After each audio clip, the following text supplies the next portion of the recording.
Assalamualaikum warahmatullahi wabarakatuh. Shalom, Om Swastiastu, Namo Buddhaya, salam sejahtera bagi kita semua. Selamat pagi, siang, sore, dan malam, kakak-kakak asisten dan juga rekan-rekan sekalian.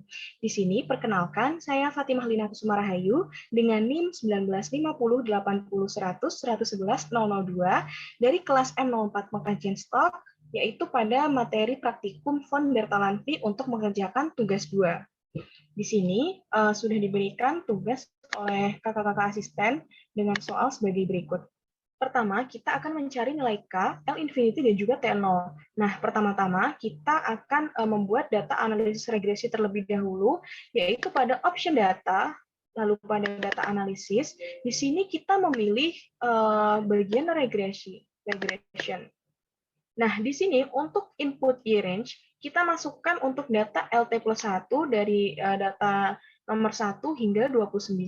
Nah, untuk input X-range itu kita menggunakan data LT, yaitu data dari nomor 1 hingga 29 juga. Nah, lalu nanti untuk output range, kita bisa memilih untuk tempat untuk hasil dari data analisis regresi.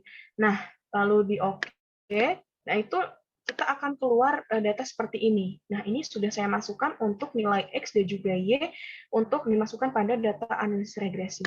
Nah, dihasilkan intercept. Intercept ini merupakan data nilai A dan juga X variabel ini merupakan nilai B.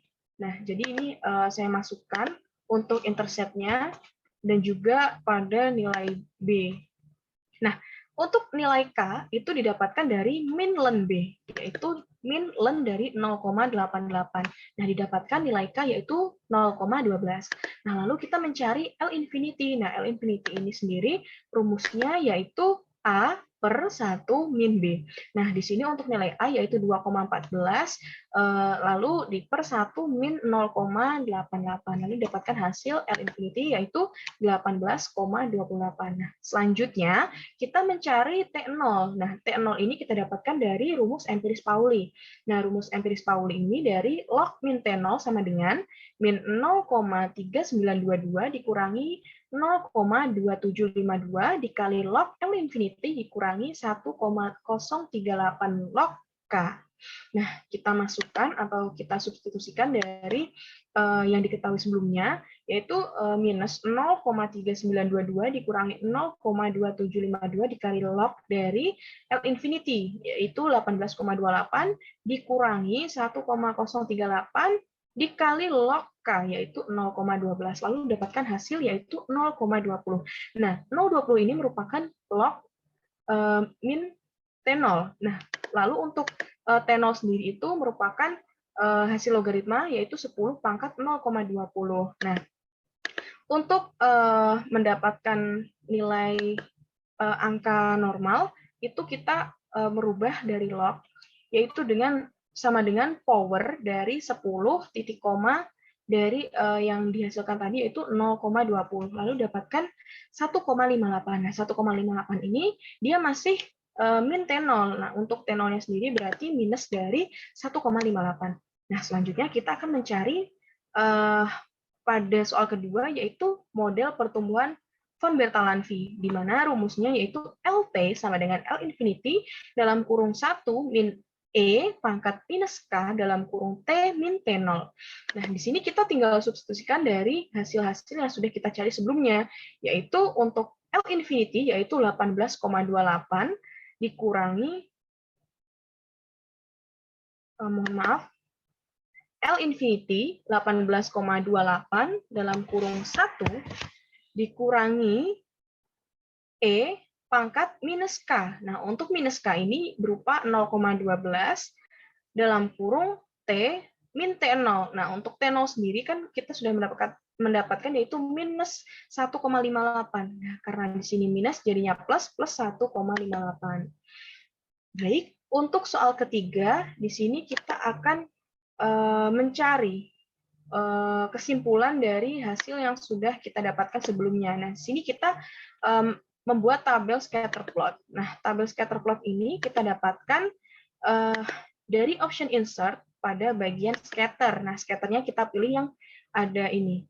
lainnya. Nah, di sini yang kita blok itu bukan nilai XY, melainkan nilai dari T dan juga LT. Nah, T dan juga LT ini kita ambil dari data 1 hingga data ke-30, maka didapatkan hasil seperti ini. Nah, di sini untuk garis vertikal berupa panjang, lalu untuk yang horizontal berupa umur. Nah, untuk interpretasinya, di sini, berdasarkan gambar di atas ini dapat diketahui bahwa hubungan antara laju pertumbuhan ikan dengan umur ikan membentuk kurva sigmoid. Nah, kurva sigmoid itu apa? Kurva sigmoid ini merupakan bahwa pertumbuhan ikan ini tidak sama selama rentang hidupnya, di mana ikan yang berusia muda pertumbuhannya lebih cepat daripada ikan yang berusia tua. Nah, sambil dilihat pada hasil tabel yang sudah kita dapatkan. Nah, lalu panjang ikan secara teoritis ini ketika umur 1 hingga 20 bulan, pertumbuhannya lebih signifikan. Dia menukik ke atas secara signifikan.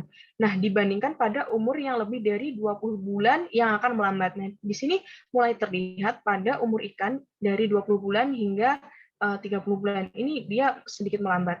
Nah, lalu untuk kecepatan pertumbuhan ikan ini dapat dilihat dari nilai koefisien pertumbuhannya, di mana ikan dengan nilai K tinggi, maka pada waktu ikan untuk mencapai panjang asintot semakin cepat.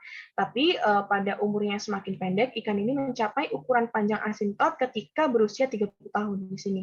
Dia akan mengalami panjang asintot atau panjang maksimal. Nah, untuk penambahan panjang ikan setelah mencapai ukuran maksimal cenderung lambat dan juga konstan. Dia grafiknya akan konstan pada akhirnya. Nah, ikan ini harus segera ditangkap ketika hampir mendekati panjang infinitif atau panjang maksimum yang dicapai oleh ikan. Sehingga apabila dibiarkan hidup dan tidak dilakukan penangkapan, dia akan mengurangi ketersediaan makanan bagi ikan yang ukurannya dan juga umurnya yang masih muda. Jadi kesimpulan dari grafik yang kita dapatkan sebagai berikut. 3 soal sudah saya jawab. Terima kasih atas perhatiannya. Wassalamualaikum warahmatullahi wabarakatuh.